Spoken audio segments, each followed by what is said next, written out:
Take 3 months and don't hit nobody up first. Go ghost and see how many people call you, text you, and check up on you.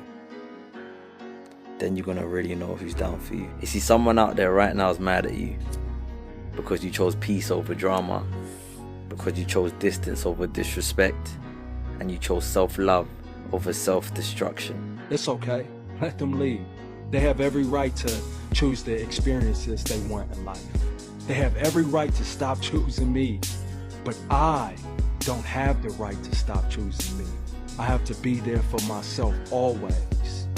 Don't beg, don't chase, know your worth, accept rejection, and choose you. I heard something the other day that sat with me real deep. Stop being the go-to person for people you can't go to.